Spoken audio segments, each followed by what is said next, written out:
Everyone, so welcome back to another part of this video. As you can see ये video part third है। Part 1 and part 2 में मैंने half of the face तक work किया है। Part third में मैं आज पूरा फेस पे वर्क करूँगी।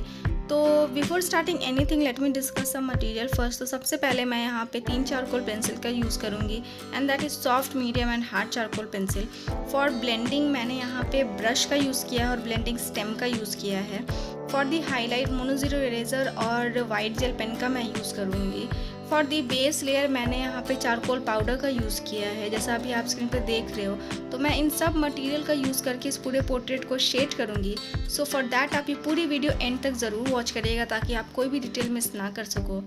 तो अगर आपने पार्ट 1 और पार्ट 2 नहीं देखा है तो मैं उसका लिंक डिस्क्रिप्शन बॉक्स में दे दूँगी, आप वहाँ से जाके देख सकते हो। उस वीडियो में मैंने एक एक चीज़ डिटेल में डिस्कस की है, स्पेशली फॉर द बिगिनर्स जिनको पोर्ट्रेट ड्रॉ करने में कोई भी डिफ़िकल्टी फेस होती है, उनके लिए ये पार्ट बहुत इंपॉर्टेंट है। तो आप वो वीडियो ज़रूर देखिएगा।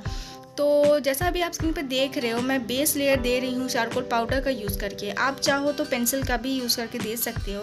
आप मीडियम चारकोल पेंसिल का यूज़ करके आप बेस लेयर दो और उसे प्रॉपरली ब्लेंड करो, कोई डिफरेंस आपको नहीं मिलेगा। तो अभी मैं यहाँ पे बेस लेयर देने के बाद फर्स्ट लेयर दे रही हूँ और उसके लिए मैंने यहाँ पे मीडियम चारकोल पेंसिल का यूज़ किया है। और उसके बाद मैं जो भी डार्क एरिया है मैं उसे ऑप्ट कर रही हूँ। और जैसे जैसे जहाँ पे लाइट शेड, जैसा भी आप स्क्रीन पर देख रहे हो, डार्क के बाद ऊपर जाते जाते वहाँ पे लाइट शेड आ रहा है। तो जहाँ पे डार्क शेड है वहाँ पे मैं ज़्यादा प्रेशर अप्लाई करके मीडियम चारकोल पेंसिल का वहाँ पे मैं डार्क शेड दूँगी। और जैसे जैसे मैं ऊपर की तरफ मूव करूँगी वहाँ पे जाके मेरा हैंड जो है थोड़ा मैं लूज़ करूँगी ताकि वहाँ पे मैं लाइट शेड अप्लाई कर सकूँ। So after using the medium charcoal pencil, अब मैं यहाँ पे सॉफ्ट चारकोल पेंसिल का यूज़ कर रही हूँ और डॉट डॉट करके मैं यहाँ पे टेक्सचर अप्लाई कर रही हूँ। फिर ब्लेंडिंग स्टेम का यूज़ करके मैं उसके टिप से मैं डॉट डॉट करके ही ब्लेंड करूँगी, जैसा अभी आप स्क्रीन पे देख रहे हो। फिर प्रॉपरली जब ब्लेंड हो जाएगा तब हम यहाँ पे हाईलाइट देंगे और हाईलाइट के लिए मैं यहाँ पे मोनो ज़ीरो इरेजर का यूज़ कर रही हूँ और डॉट डॉट करके ही हम हाईलाइट देंगे ताकि जो हम टेक्सचर अप्लाई कर रहे हैं वो प्रॉपरली हमारा हाईलाइटेड हो और प्रॉपरली हमें वो रिज़ल्ट मिले। तो अभी मैं वही कर रही हूँ। तो किसी भी पोर्ट्रेट पे आप वर्क करो ना, चाहे आप ग्रेफाइट पेंसिल का यूज़ करो, चारकोल पेंसिल का यूज़ करो या फिर किसी भी मीडियम का यूज़ करो, आपको कुछ स्टेप्स को माइंड में रखना होता है। पहला चीज़ ये कि आपको हमेशा लेयरिंग में वर्क करना चाहिए। लेयरिंग में वर्क करने से क्या होता है ना कि अगर आपका जो फर्स्ट स्टेप है, अगर आपने उसमें कुछ गलती की तो आप उसे सेकेंड लेयर में आप उससे ठीक कर सकते हो और उसे और इन्हांस कर सकते हो। इसी तरीके से जब आप लेयरिंग में वर्क करते जाते हो ना, तो जैसे जैसे आपका लेयर बढ़ता है वैसे वैसे आपका जो पोर्ट्रेट है वो और इन्हांस होते जाता है और आपका जो पोर्ट्रेट है वो बहुत अच्छा रिजल्ट देता है। दूसरी चीज़ ये कि आपको अपने रेफरेंस पिक के अकॉर्डिंग वर्क करना होता है। जो रेफरेंस पिक आपने चूज़ किया है वो प्रॉपरली उसे आप ऑब्जर्व करके प्रॉपरली आप वर्क करो। जिस पार्ट में डार्क शेड दिख रहा है वहाँ पे आप डार्क शेड अप्लाई करो, जहाँ पे लाइट शेड दिख रहा है वहाँ पे आप लाइट शेड अप्लाई करो, कौन से पार्ट में आपको हाईलाइट दिख रहा है, ये सब चीज़ को ऑब्जर्व करके आप प्रॉपरली तब आप वर्क करो। और जब आप रेफरेंस पिक चूज़ करते हो ना, कि कोई भी रेफरेंस पिक आप जैसे चूज़ करते हो कि इस पर मुझे वर्क करना है, तो वो रेफरेंस पिक आप अच्छी क्वालिटी का चूज़ करो, क्योंकि जब आपका पिक्चर क्वालिटी अच्छा होगा ना तो आपको सारा डिटेल ऑब्जर्व कर पाओगे प्रॉपरली और उससे अच्छा से वर्क कर पाओगे। अगर आपके पिक्चर क्वालिटी जो है वो अच्छी नहीं होगी तो आपको डिटेल समझ में नहीं आएगा, जिसकी वजह से आपका जो पोर्ट्रेट है वो ख़राब होने का चांसेस होता है।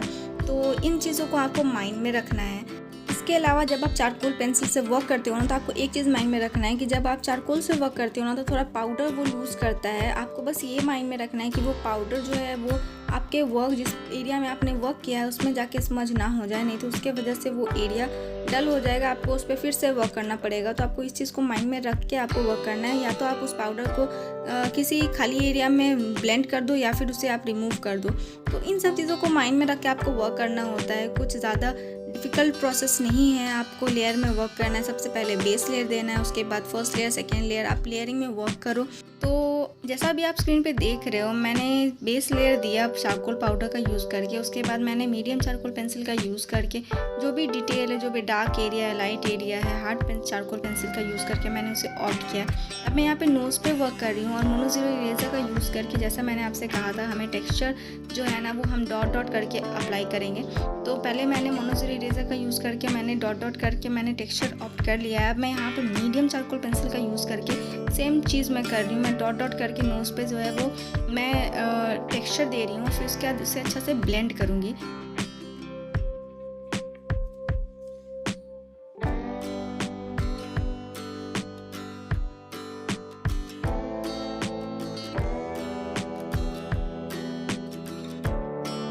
तो जो भी प्रोसेस हमने राइट चीक के पार्ट में यूज़ किया, सेम प्रोसेस हम लेफ़्ट साइड में भी यूज़ करेंगे। तो मैं यहाँ पे बेस लेयर दे रही हूँ चारकोल पाउडर का यूज़ करके, और जिस एरिया में ज़्यादा डार्क शेड है वहाँ पे मैं ज़्यादा चारकोल पाउडर का यूज़ कर रही हूँ और उसे प्रॉपर्ली मैंने ब्लेंड किया है। अब मैं यहाँ पे मोनो ज़ीरो इरेज़र का यूज़ करके जो भी वाटर का टेक्सचर है, जो भी स्किन का टेक्सचर है, मैं उसे ऑप्ट करूँगी। जो वाटर का टेक्सचर है ना वो थोड़ा फ्लोई है, तो उसके लिए मैं इसे मोनो ज़ीरो इरेज़र की हेल्प से लाइट हैंडेडली मैं उसे ऑप्ट करूँगी। और स्किन के टेक्सचर के लिए डॉट डॉट करके मैं पूरे चीक के पार्ट में मैं डॉट डॉट करके मैं उसे ऑप्ट करूँगी। आप रेफरेंस पिक के अकॉर्डिंग वर्क करना, जहाँ पे टेक्सचर दिख रहा है आप वहाँ पे मोनो ज़ीरो इरेज़र की हेल्प से वहाँ पे आप प्रॉपर्ली आप अच्छा से टेक्सचर दे सकते हो। तो जैसा भी आप स्क्रीन पे देख रहे हो, मैं पूरे चीक पे मैं डॉट डॉट करके पहले मैं टेक्सचर अप्लाई करूँगी। उसके बाद फिर मैं पेंसिल का यूज़ करके जहाँ पे डार्क एरिया, जहाँ पे डार्क टेक्सचर है, मैं उसे ऑप्ट करूँगी। अभी मैं यहाँ पे सॉफ्ट चारकोल पेंसिल का यूज़ करके जो वाटर का लाइन होता है उसे मैं डार्क कर रही हूँ, स्किन टेक्सचर को मैं दे रही हूँ। उसके बाद फिर उसे अच्छा से मैं ब्लेंड भी करूँगी, क्योंकि जब आप हाईलाइट दे देते हो ना तो उसे वैसे ही मत छोड़ देना, क्योंकि हाईलाइट दे देने की वजह के बाद ना उसे थोड़ा सा ब्लेंड कर देने से वो जो टेक्सचर है वो थोड़ा सॉफ्ट हो जाता है। तो वो भी आपको माइंड में रखना है।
सो हमारा फेस का जो शेडिंग है वो ऑलमोस्ट कंप्लीट हो गया है। अब हम यहाँ पे हाईलाइट देंगे। फॉर दी हाईलाइट मैं यहाँ पे वाइट जेल पेन का यूज़ करूँगी।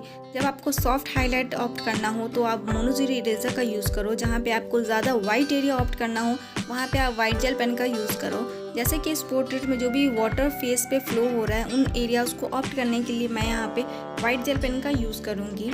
जो भी टेक्सचर मैंने मोनो ज़ीरो इरेज़र की हेल्प से नोज़ पे, चिक पे दिया था डॉट डॉट करके, वही टेक्सचर हम फिर से वाइट जेल पेन का यूज़ करके ऑप्ट करेंगे डॉट डॉट करके ही, और फिर उसे अच्छा से ब्लेंड करेंगे। ब्लेंड करने से वो जो टेक्सचर है, वो जो डिजिट शो होता है वो हल्का सॉफ्ट हो जाएगा। उसकी वजह से जो आपका पोर्ट्रेट है वो और रियलिस्टिक शो होगा। जैसा भी आप स्क्रीन पे देख रहे हो, मैं नोज़ पे डॉट डॉट करके हाईलाइट दे रही हूँ। So this is it for today guys, and this is the final result. I hope you guys have like this video. अगर आपको मेरी ये वीडियो थोड़ी भी अच्छी लगी हो तो प्लीज़ लाइक करिएगा, शेयर करिएगा और सब्सक्राइब ज़रूर करिएगा। और अगर आपने पार्ट 1 और पार्ट 2 नहीं देखा है तो मैंने उसका लिंक डिस्क्रिप्शन बॉक्स में दे दिया है, आप वहाँ से जाके देख सकते हो। पार्ट 4 मैं बहुत जल्दी अपलोड करूँगी, so stay tuned for that video. उस वीडियो में मैं हेयर पे वर्क करूँगी। Thanks for watching.